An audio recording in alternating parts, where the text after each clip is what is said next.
Buenas tardes. Bueno, pues sobra, pero de todas formas lo repito, darles a todos una muy fraternal bienvenida a esta jornada de ejercicios. La hemos preparado y los hemos esperado con mucha ilusión, pensando precisamente en que nuestro Señor tiene muchas cosas para darnos. Me decía mi madre, más tiene Dios para darnos que nosotros para pedirle. De tal manera que si nos trae aquí es precisamente porque Él quiere glorificarse y recrearse, dándonos lo que más necesitamos en cada momento.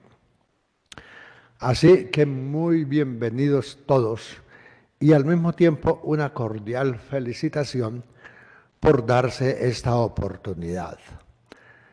Todos conocemos y hemos sufrido la realidad y por cuántas hemos pasado y pasa la humanidad, muchas personas conocidas y allegadas. Más que lamentarnos o alarmarnos, cosa muy lógica, miremos con qué contamos para salir de esta y ampliar horizontes, sin estancarnos en esperanzas parciales. De tal manera que vamos nosotros, y creo que todos traemos ese propósito, cuando habéis visto el título de los ejercicios, alegres en la esperanza y firmes en la tribulación, venimos precisamente a buscar una palabra de consuelo.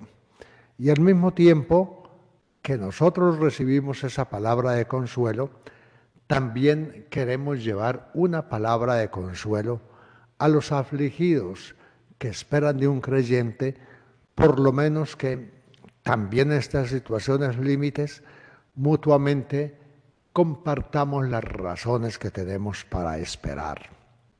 Por eso vamos a hacer énfasis muy especial en la esperanza, en el Dios de las promesas, el Dios de la esperanza, en Jesucristo en quien se cumplen las promesas y empieza a tener plenitud la esperanza, en Jesucristo sembrador de esperanza y fundamento de la misma con su resurrección, en el Espíritu Santo que sostiene esta esperanza y nos mantiene a nosotros firmes en ella y alegres en ella, y también en la Virgen María, que es Madre de misericordia y Madre de la esperanza.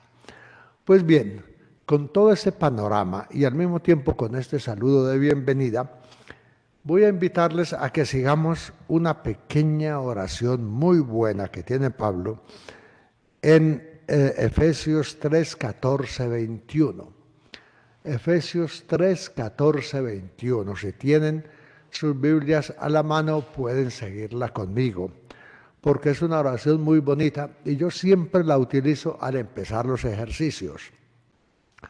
Todos los ejercicios los empiezo con esta oración porque presenta muy bien cuál es el objetivo y qué es lo que podemos esperar de una jornada de ejercicios. Dice Pablo aquí, por eso doblo mis rodillas ante el Padre, de quien toma nombre toda familia en el cielo y en la tierra, para que os conceda, según la riqueza de su gloria, que seáis, y empieza, ¿qué es lo que pide Pablo por nosotros y nosotros con él? Que según la riqueza de su gloria, seamos vigorosamente fortalecidos por la acción del Espíritu en el hombre interior. Que Cristo habite por la fe en nuestros corazones, para que, arraigados y cimentados en el amor, podamos comprender con todos los santos cuál es la anchura y la longitud, la altura y la profundidad, y conocer el amor de Cristo que excede todo conocimiento, para que nos vayamos llenando hasta la total plenitud de Dios. No es que esto ya lo tengamos alcanzado. En este proceso caminamos. Y es un proceso de máximos, fíjese. Después de llenarnos de la vigorosamente, de vernos vigorosamente fortalecidos en nuestro hombre interior, el mismo Cristo nos lleva a conocer su amor para que nos vayamos llenando hasta la total plenitud de Dios. Pablo entiende que tal vez se ha excedido y que tal vez ha presentado desde su experiencia más de lo que pueda tener una persona corriente en su experiencia normal. Entonces le pone un refuerzo, no corrige, sino que le pone un refuerzo y dice, a partir del 20, a aquel que tiene poder para realizar todas las cosas, incomparablemente mejor de lo que podemos pedir o pensar, conforme al poder que actúa en nosotros, a Él la gloria en la Iglesia y en Cristo Jesús, por todas las generaciones y todos los tiempos. Amén. Fíjense que conforme al poder que actúa en nosotros, esa es una expresión precisamente para presentar la acción del Espíritu en nosotros, conforme al poder y a la fuerza del Espíritu Santo. De tal manera que nosotros no podemos imaginar y pensar lo que Dios da a aquellos que Él ama y en quienes actúa. Por eso nosotros nos unimos a esta oración de Pablo diciendo, gloria al Padre, al Hijo y al Espíritu Santo, como era en el principio, ahora y siempre, por los siglos de los siglos. Amén. Bueno, pues entonces en esta charlita introductoria vamos a tener como tema una especie de panorama sobre la esperanza y la he titulado Esperanza y consolación en los umbrales del final del túnel de la pandemia. Esperanza y consolación. Pues bien, ¿cuál es el fundamento que nos lleva a nosotros a tener o a esperar o a estar abiertos a los consuelos de Dios? ¿Cuál es el fundamento? ¿Y qué hace Dios por nosotros para consolarnos? Recordamos que de Isaías 41, el Señor hace como una súplica apremiante que al mismo tiempo es como una orden. Y dice, consolad, consolad a mi pueblo, dice el Señor. Y entonces en el desarrollo de ese capítulo, uno ve que el profeta, el autor de ese Deutero Isaías, que así se llama, entiende muy bien cuál es la forma de consolar a su pueblo. La forma de consolar a su pueblo es recordándole, reviviéndole interiormente la memoria de las acciones de Dios, poniéndole sobre la mesa sus promesas y demostrándole que siempre las ha cumplido, como quien dice, yo que te he prometido, te he cumplido siempre. Ese es tu consuelo y tu fortaleza. De tal manera que lo que hace el profeta es volver a revivir en nosotros los fundamentos que tenemos para creer en aquel que siempre nos ha amado. El segundo ejercicio que hace el apóstol, el profeta, es este. Pero es que tú ya has respondido. No es la primera vez que tienes dificultades, ni la primera vez que te ves en desolación. Pero siempre has respondido, tal vez a fuerza, tal vez en limitación, pero siempre has respondido.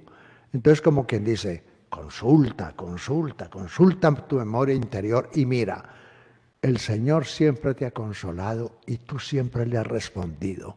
¿Por qué piensas que ahora no le vas a responder? Y después de darnos esos fundamentos, nos entrega unos instrumentos o unos apoyos que el mismo Señor ha desplegado para nosotros. Y los apoyos son precisamente el Espíritu Santo, la oración y la fraternidad, en cuyo ejercicio está la verdadera fortaleza, como lo vamos a ver. Entonces comienzo yo el desarrollo de esta presentación diciendo así. El título elegido para nuestros ejercicios espirituales de este año 2021, marcado por tantos sinsabores, dramas y dificultades, salta a la vista que es el eje de nuestras reflexiones, la esperanza, vivida hasta tal punto que llegue a ser fuente de alegría y base firme para enfrentar toda tribulación. Entonces pongo allí un corazón que empieza a palpitar, la esperanza como fuente de alegría y base firme para enfrentar toda tribulación. Lo hacemos como creyentes cristianos, a quienes el apóstol Pablo saluda con estas palabras: el Dios de la esperanza os colme de todo gozo y paz en vuestra fe, hasta rebosar de esperanza por la fuerza del Espíritu Santo. Mire qué bonita síntesis hace aquí el apóstol y que realmente la vamos a entender muy bien en el desarrollo de estos ejercicios. Mire el saludo como dice: el Dios de la esperanza os colme de todo gozo y paz en vuestra fe, gozo y paz en vuestra fe, hasta rebosar de esperanza por la fuerza del Espíritu Santo. Hemos de recordar, sin embargo, que no estamos solos.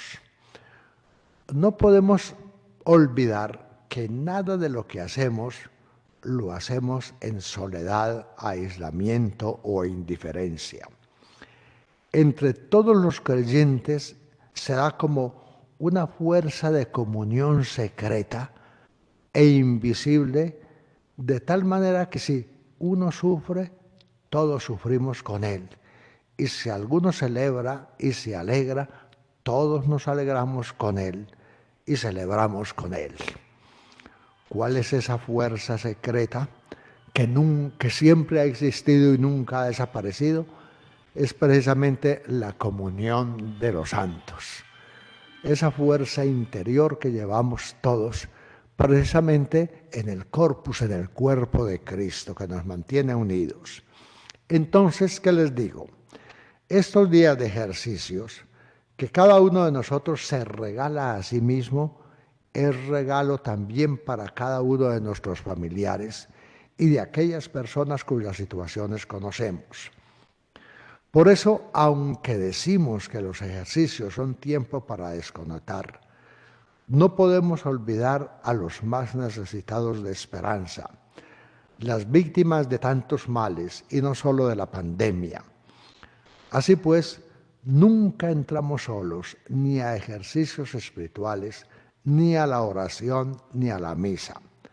Siempre vienen con nosotros y están con nosotros el dolor de aquellos que sufren, y no precisamente para distraernos, sino para integrarlos y asumirlos y hacer nuestro su dolor, olvido y oscuridad.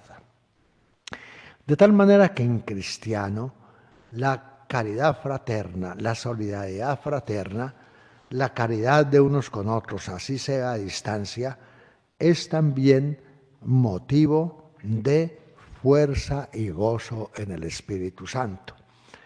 Por lo tanto, si alguna o alguno se distrae cuando esté en sus ratos de reflexión y oración, pensando en algunas personas en situaciones muy especiales, no crea que está distraída. Es que el Señor le está diciendo: ¿por qué no me hablas de esta situación? ¿Por qué no me hablas de esta persona que está en tal situación? Al Señor le gusta que le hablemos de nuestras cosas y de aquello que nos preocupa. Y eso no es distracción, es oración de altísima calidad, porque es oración de altísima confianza en quien sabemos nos ama. De tal manera que para el orante en Cristo, nada le distrae, todo le sugiere, todo lo lleva a aquello que le ayuda a crecer en el amor fraterno. El hecho de estar en ejercicios no nos separa de la comunidad humana, cuerpo de Cristo, sino que nos une más y nos hace crecer en conciencia, sensibilidad y solidaridad con aquellos que la pasan tan mal o peor que muchos de nosotros o que aquellas situaciones que conocemos. Teniendo esto claro, entonces voy a empezar a presentar qué será lo que vamos a entender en estas reflexiones por esperanza. Porque ciertamente cada uno, de acuerdo con su experiencia, su formación, sus lecturas y la misma catequesis que ha recibido o que imparte, tiene un concepto de esperanza. Estas virtudes y estos grandes conceptos son difícilmente, como quien dice, aprisionables en un concepto. Y casi siempre tenemos que acudir a descripciones que aproximen el concepto, pero que siempre lo dejan abierto en su amplitud. Por eso comienzo diciendo, la esperanza es una de las virtudes teologales, que lo mismo que la fe y la caridad es don de Dios, viene de Dios, su contenido es Dios y su fin es unirnos con Dios. Entonces mira que estoy ya arrancando del comienzo de que esperar es don de Dios y es don gratuito.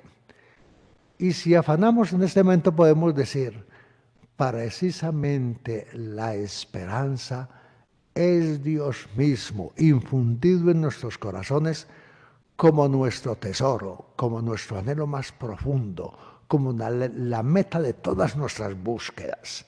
Por eso vuelvo a repetir esta primera frasecita. La esperanza es una de las virtudes teologales que lo mismo que la fe y la caridad, porque las tres son juntitas, es don de Dios, viene de Dios, su contenido es Dios y su fin es unirnos con Dios. Es un regalo connatural, propio de la persona humana, hecha a imagen y semejanza de Dios. Un regalo ciertamente trascendente que nos supera a nosotros mismos y nos mantiene en permanente tensión y anhelo en una realización plena y que a la vez impide estancarnos en conquistas parciales. Entonces, fijémonos esto. Realmente la esperanza nos pone metas altísimas, metas de plenitud. Entonces, cuando hacemos mucho énfasis en la plenitud, entonces corremos el riesgo de, entre comillas, alienarnos y olvidar el presente, desconocer la tierra que pisamos, los obstáculos que encontramos. No. Dentro de la condición nuestra y de la condición de Dios, Dios nos va llevando en esfuerzo, de esfuerzo en esfuerzo, en lo que llamamos, por decirle un nombre, conquistas parciales. Estas conquistas parciales tienen que ver con toda nuestra vida. Tenemos procesos y crecimiento en conquistas parciales en el asunto físico. Es decir, cuando yo tengo 30 centímetros, si es que todavía pienso allí, si tengo 30 centímetros quiero tener 50 y me esfuerzo por crecer. De tal manera que esa dinámica de crecimiento y fortalecimiento aún físico puede considerarse dentro de la dinámica de la esperanza. Pero como se da simultáneamente con el crecimiento psicológico, también es dinámica de la esperanza, aquello que dice el apóstol. Cuando era niño pensaba como niño y lo hacía muy bien. Y cuando era jovencito pensaba como jovencito y lo hacía muy bien. Y veo que lo de niño era imperfecto. Y cuando llego a jovencito pienso que ciertamente tengo que seguir creciendo y mi meta es llegar a ser adulto. Y cuando llego a ser adulto empiezo a mirar que realmente mi pensamiento de niño era parcial, del de jovencito también, y que el de alumno va a ser mucho más amplio. Pero cuando lleguemos a la plenitud, ¿qué vamos a decir? Ciertamente yo era un poco necio e ignorante cuando medía las cosas de Dios según el desarrollo de mi psicología, de mi pensamiento, porque realmente te conocía de oídas. Ahora te veo porque te han visto mis ojos. Entonces, si ven que vamos de meta parcial en meta parcial, vamos de crecimiento en crecimiento. Ninguna de estas metas es mala, todas son excelentes y tenemos que trabajarlas. Pero en la medida que vamos consiguiéndolas, vemos que ese no es el fin y que se nos abre un horizonte mucho más amplio. Y esto que digo desde el punto de vista físico y psicológico es mucho más notable y perceptible del punto de vista del desarrollo de la espiritualidad. Por eso me parece muy bien que tengamos los años que tengamos, nos pongamos en actitud de crecimiento, ese crecimiento de que ciertamente estamos cada día creciendo totalmente. Es decir, todo nuestro ser va creciendo. Y por eso nos recordamos muy bien de Lucas 2:9, donde se nos presenta aquella síntesis. El niño crecía en edad, sabiduría y gracia delante de Dios y delante de los hombres. Pues bien, ese no es un programa solamente para el niño Jesús, es un programa para todos nosotros. Todos los días, tengamos un año, que aquí no hay ninguno de un año, pero tengamos 90 o 100, que tampoco hay ninguno de 100, pero aún a los 100 todavía estamos creciendo en edad, sabiduría y gracia, delante de Dios, es decir, en Dios mismo y en compañía de los hombres, nuestros hermanos. Entonces, no perdamos la dinámica de estar en permanente crecimiento, porque es ciertamente una de las cualidades que tiene la esperanza. La esperanza tiene la cualidad de no estancarse en conquistas parciales, como les decía antes. Las conquistas parciales son importantes, tenemos que lucharlas, pero no son metas para estancarnos, porque si no nos engañamos. Por lo mismo, su fundamento es Dios y su amor, su llamada y su poder, su veracidad y su fidelidad. Fíjense que si lo decimos con otro lenguaje, vamos a ir diciendo, es un permanente crecimiento en Dios, que no se contenta con nuestro proyecto hasta que tengamos la estatura del hombre perfecto, que es Jesucristo el Señor. El Señor se complace en nuestro crecimiento paulatino, en las conquistas parciales que vamos teniendo, pero siempre nos está mostrando nuestra meta. Es Jesucristo, mi Hijo, en quien yo me complazco. Pues bien, en esa dinámica nos movemos. Dirigida la esperanza inicialmente a bienes visibles, esencialmente su meta apunta a bienes invisibles. Se apoya en la fe, que es garantía de lo que se espera, y se nutre de la caridad, que es el amor de Dios infundido en nuestros corazones. El Espíritu Santo es su fuente privilegiada, que ilumina y fortalece nuestra esperanza. Nos mantiene robustos en la fe y firmes en la caridad. En el Espíritu tenemos plena confianza y seguridad en los bienes prometidos. Es consuelo y fortaleza en las tribulaciones, y ora en nosotros como conviene, precisamente para que lleguemos a esa meta del hombre perfecto, creados en Cristo Jesús en justicia y santidad verdadera. Entonces, todo esto es una descripción de lo que es la esperanza. Cada uno hágase o refresque su idea según su experiencia. Dele muchas vueltas y lea mucho la Biblia. Y la Biblia le va dando estos y muchos otros elementos para ir completando su síntesis de esperanza. Pero sobre todo que el Espíritu Santo le va a dar una cosa muy especial, te va dando a comprender que esa esperanza se va cumpliendo en ti y que tú la vas comprendiendo mucho mejor en la medida en que vas creciendo en ella y vas haciendo de Dios tu tesoro, tu meta. Fíjense, por ejemplo, esa letrita tan sencilla de Santa Teresa. Cuando dice, nada te turbe, nada te turbe, nada te espante, todo se pasa, Dios no se muda, la paciencia todo lo alcanza. Y mire, quien a Dios tiene, nada le falta, solo Dios basta.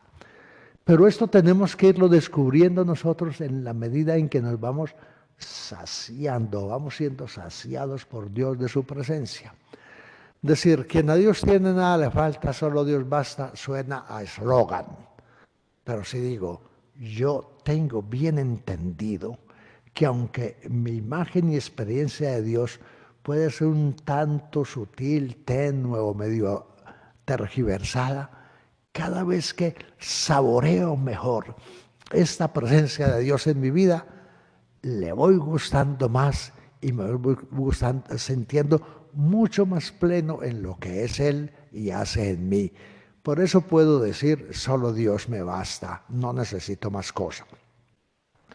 Entonces, con base en esto que estamos diciendo, vamos a dar un pasito más a manera de panorama que luego vamos a concretar. ¿Qué podemos constatar ya que hace la esperanza en nuestras vidas? ¿Qué podemos constatar ya? Este es un pequeño recorrido que voy a hacer por textos de la Escritura. En primer lugar, como lo más inmediato, la esperanza es ayuda y fuerza para vencer las dificultades. Y mire que ya el enunciado tiene un contenido. No es que la persona de esperanza esté inmune contra las dificultades, no, señor. No es que la esperanza nos vaya a ayudar a eludir las dificultades, tampoco.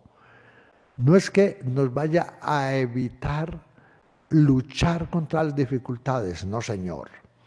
Pero ciertamente es ayuda y fuerza que nos sostiene. La esperanza es más que un mero sentimiento. La misma es una ayuda verdadera y una práctica en la vida cristiana. En Romanos 4, Pablo relata la prueba que enfrentó a Abraham en el asunto de ofrecer a su hijo Isaac. Pablo dice que Abraham creyó en esperanza y contra toda esperanza. El escritor nos dice que Abraham tenía tal confianza en Dios que tuvo fe en el poder de Dios de levantar a Isaac de entre los muertos. Su fe y su esperanza no menguaron cuando la situación parecía ser imposible. Es que el bendito Abraham, que por eso se llama padre de la fe y maestro de esperanza, ciertamente iba moviéndose de hito en hito, movido por la fe, y de hito en hito sostenido por la esperanza. Como de un par de ancianos, él bien viejo y ella estéril, Abraham se atreve a creer que va a ser padre de una multitud. ¿Cómo es eso? Eso es creer contra toda esperanza. ¿Y cómo es eso? Que cuando aquella promesa de que iba a tener una descendencia numerosísima y que solamente tiene un hijo que es Isaac, una descendencia numerosísima como la arena de las playas marinas, y le aparece el hijo bendito Isaac.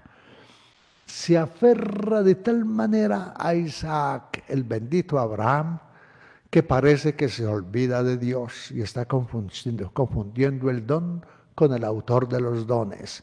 Entonces viene la prueba: entrégame a tu hijo, sacrifícamelo. Y el hombre va y hace todo por llevar a cumplimiento ese mandato. Y entonces, como allí ya en el monte Noria, con la hoguera preparada, el hijo atado, Abraham está creyendo todavía en una descendencia numerosa, creyendo contra toda esperanza. Y allí es cuando se manifiesta precisamente lo agradable que es a Dios la virtud de la esperanza. A nosotros, a ninguno nos ha pasado, ni nos va a pasar, por la gracia de Dios, que tengamos esos extremos de Abraham. Probablemente no. Pero ciertamente, ¿qué fue lo que animó a Abraham y lo sostuvo en esas situaciones extremas de creer contra toda esperanza? ¿Qué lo sostuvo? Una fe y una presencia que ni siquiera él percibía que estaba con él. Y tal vez no la disfrutaba del todo, y tal vez la vivía en angustia, porque en algún encuentro con el Señor le dice: Señor, tú me has prometido una descendencia numerosa, y mira que se pasan mis años y los de Sara también. ¿Dónde está esa descendencia? Entonces ahí es donde viene la anunciación de Isaac. Pues bien, fíjate que aquí hay un asunto que es fe purísima, y en la cual nos podemos entrenar nosotros. Aquello que parece imposible a todo razonamiento humano es posible para Dios, para que nada hay imposible. Y Dios lo está realizando, y lo está realizando no precisamente por la seguridad que tenemos nosotros en sus planes, sino que por el amor que Él nos tiene a nosotros para cumplir en nosotros esos sus planes. Por eso esto de la fe es más fundamento en Dios, en su poder, en su fidelidad, en su veracidad, en su palabra, que certeza que surja de nuestra lógica y de nuestra filosofía y de nuestra razón.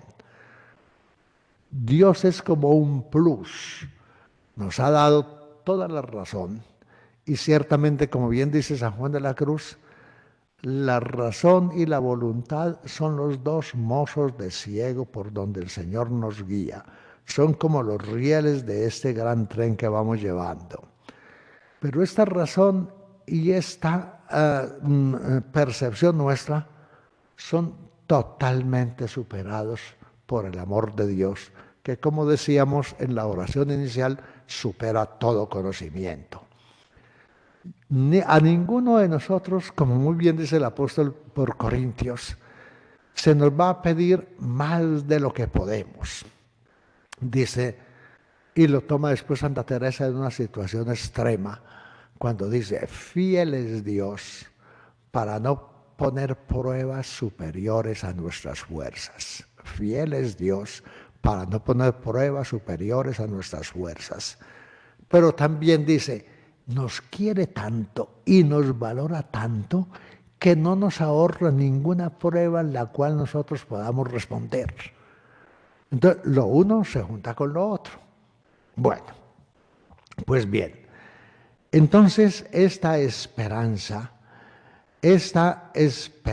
nuestra nos da otra ilustración. ¿Qué fue lo que animó a Pablo a seguir ante las circunstancias difíciles? La esperanza. La esperanza. ¿Por qué pudo dirigirse hacia la misma muerte con confianza y gozo? Porque tenía esperanza. En medio de las pruebas él pudo decir: tengo por cierto que las aflicciones del tiempo presente no son comparables con la gloria venidera que en nosotros ha de manifestarse. Cuando Pablo estuvo a punto de morir, exclamó: por demás me está guardando la corona que el Señor me tiene ofrecida. Cuando está dando aquel balance de su vida, dice: he combatido bien mi combate. Y porque hay que está diciendo: el Señor no me ha ahorrado ningún esfuerzo, ninguna prueba, y yo he combatido bien mi combate. He conservado la fe. Por eso mi esperanza es aquello que el Señor me tiene prometido, que es aquella corona que es Él mismo, en la cual me invita a participar como en su tesoro. Y ya, como quien dice, haciéndolo más prosaico, podemos decir: ¿qué inspira al agricultor a soportar las dificultades de la siembra? Pues nada menos, y es lo lógico, la esperanza de una buena cosecha. ¿Qué impulsa al soldado de la cruz a sufrir penalidades y peleas y pelear la buena batalla de la fe? La esperanza en que siempre saldrá triunfante. La esperanza nos sepulta a seguir firmes, fieles y animados y a perseverar a pesar de que en el momento no vemos el fin, pero sabemos que el fin es gracioso, glorioso, conforme al poder que actúa en nosotros. Y por eso la esperanza no defrauda, porque es el amor de Dios infundido en nuestros corazones, el Espíritu Santo que se nos ha dado. La esperanza ayuda mucho al Hijo de Dios mientras se encara con las tempestades de la vida. Con razón, el autor de la carta a los hebreos la llamó el ancla de la vida. Entonces nos pone la carta a los hebreos en el capítulo 11 a tener esos dos referentes. La fe es la seguridad de lo que no tenemos, la certeza de lo que no se ve, de aquello que esperamos. Entonces fijémonos que estas tres virtudes van obrando siempre juntitas, siempre juntitas. Pero nos podemos preguntar, bueno, ¿y en qué sé yo que soy persona de fe, de esperanza y de caridad si me encuentro tan flaco en todas estas? Pues una de las virtudes de la esperanza es precisamente que nos impulsa a evangelizar. Nos impulsa a dar testimonio de esa esperanza, aunque sea imperfecta. Así que teniendo tal esperanza, usamos de mucha franqueza.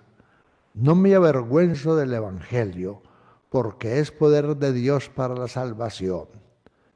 Una esperanza fuerte en Dios anima el corazón, libera la lengua para que hablemos con confianza las maravillas de Dios y nos ayuda a rendir fiel servicio a nuestro Padre Celestial.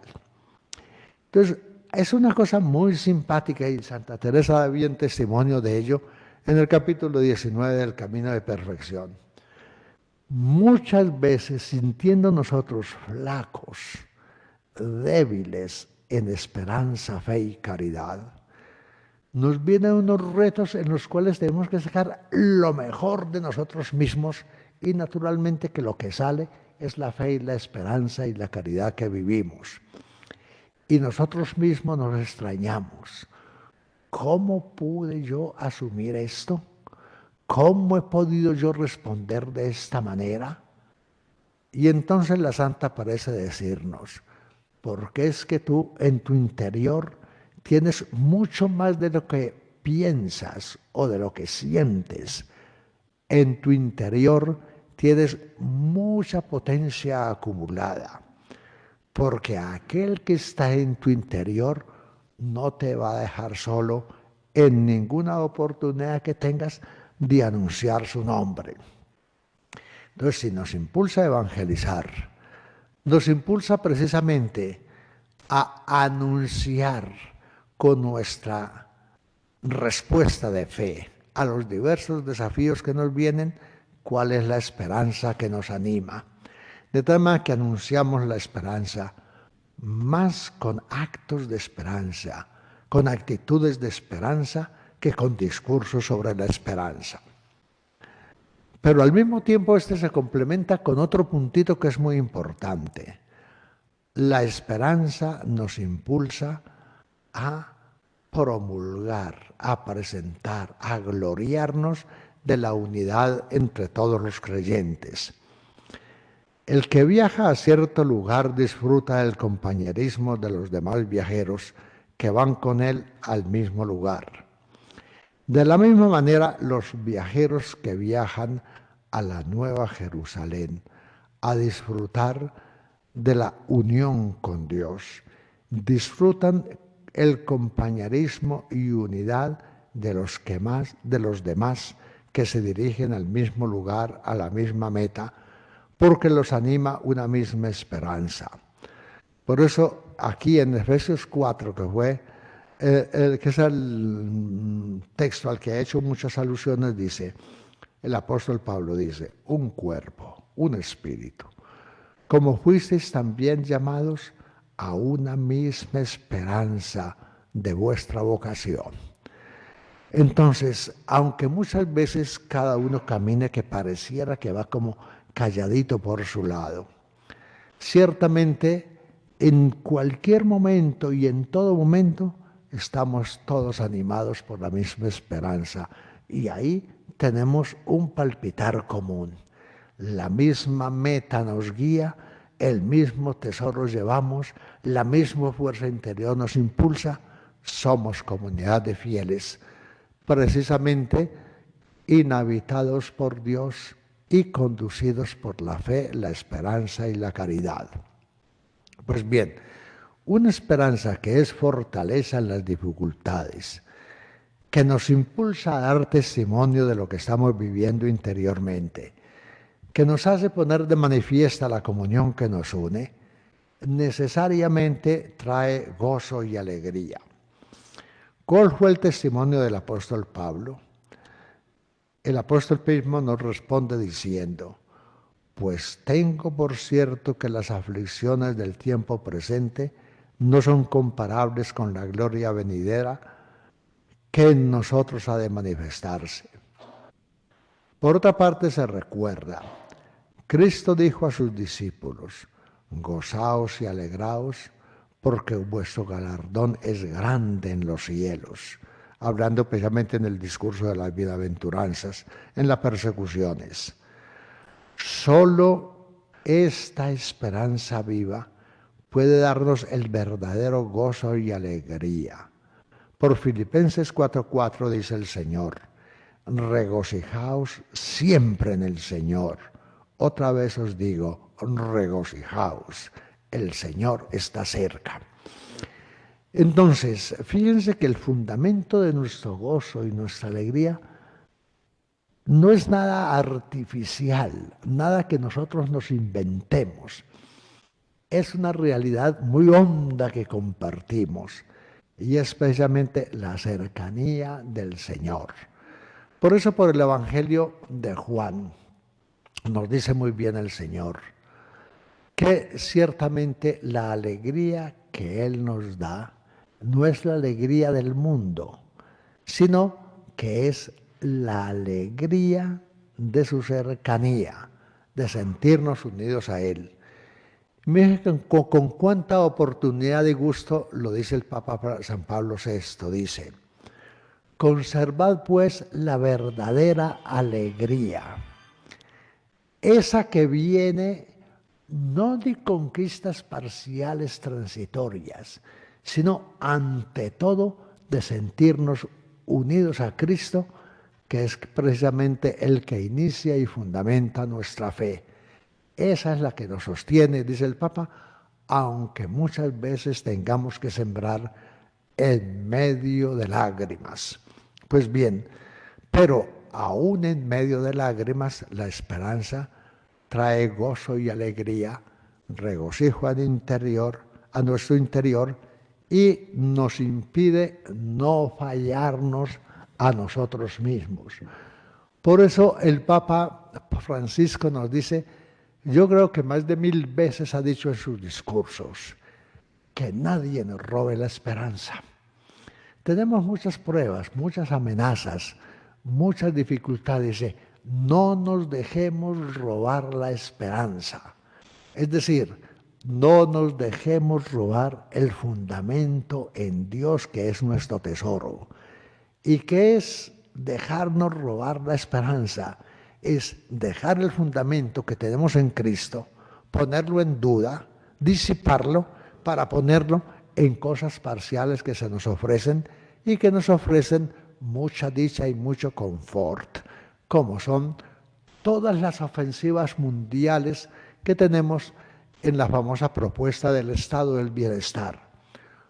Todas las propuestas del estado del bienestar apuntan a una cosa, a que tú dejes el fundamento en Cristo y lo pongas en cosas banales. Y ese bombardeo es de tal manera que a muchos seduce y que ciertamente va generando una especie de cultura de la indiferencia, del cansancio, de la fatiga. Porque si se deja el fundamento que es Cristo y se ponen fundamentos parciales que ofrecen dichas parciales, no es que esas dichas no sean buenas, pero no es un fundamento para nada. El fundamento es este. Por eso dice bien San Pablo VI, que vuestra alegría tenga el fundamento ante todo de sentirte, participando con Cristo en esta obra maravillosa de dar gozo y alegría a vuestra vida y a todos los que vivan con vosotros.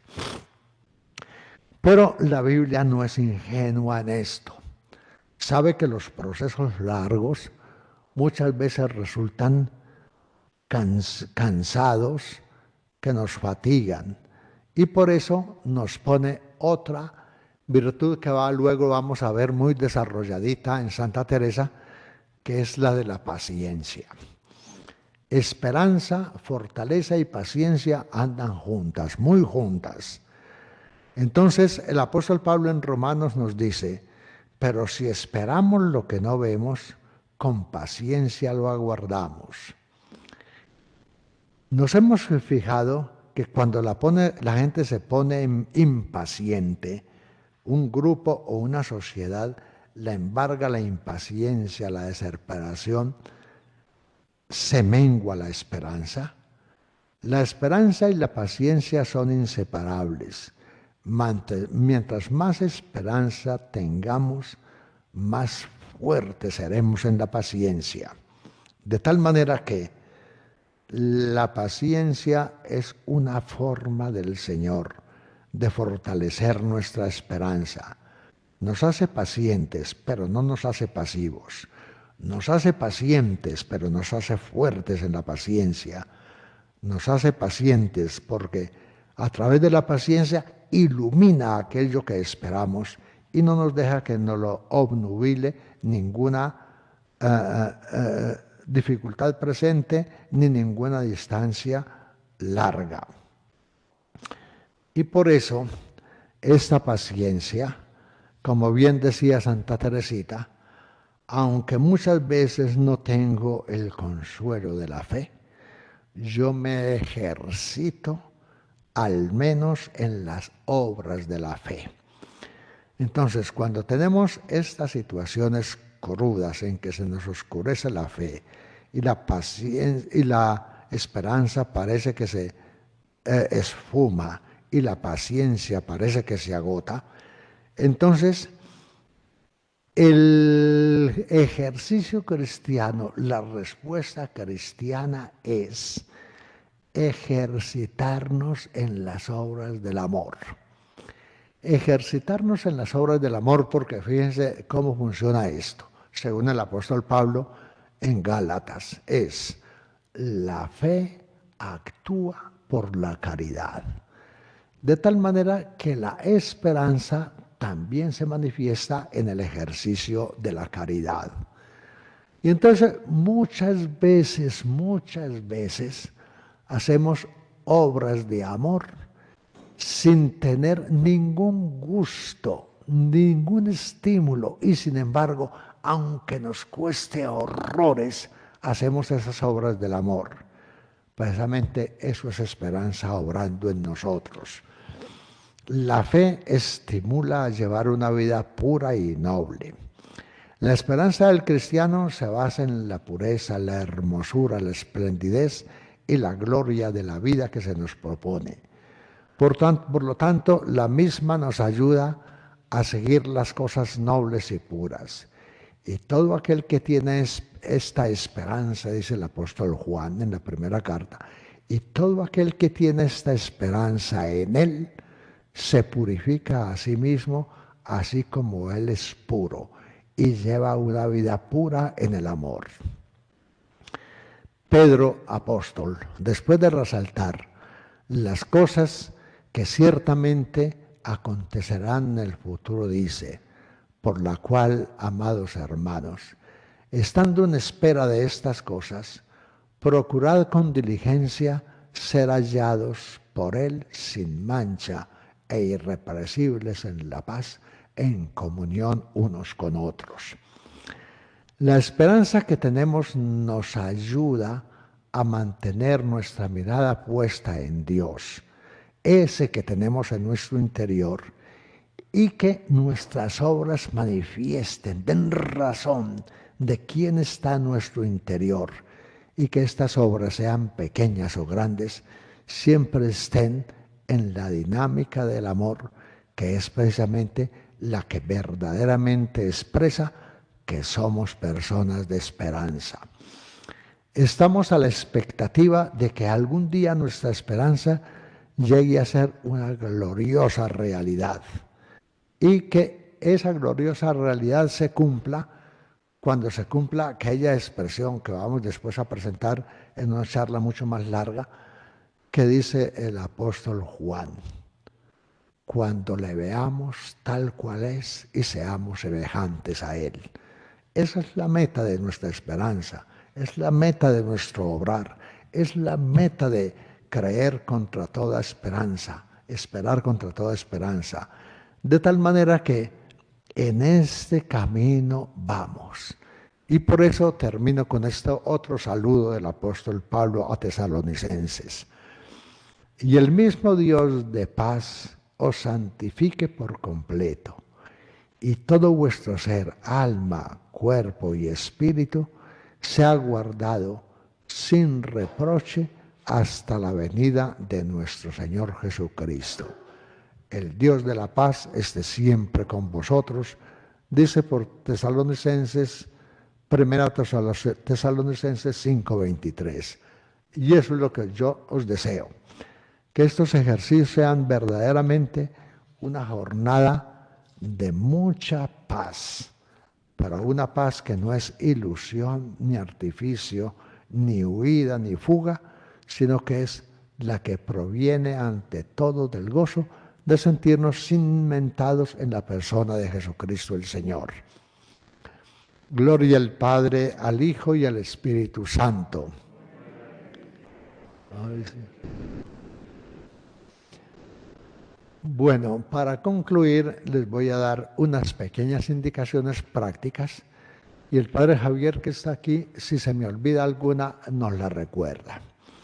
Lo primero es deciros que ciertamente es un gusto para nosotros que estéis en esta casa aprovechando esta jornada de ejercicios y haciéndonos el regalo de los ejercicios.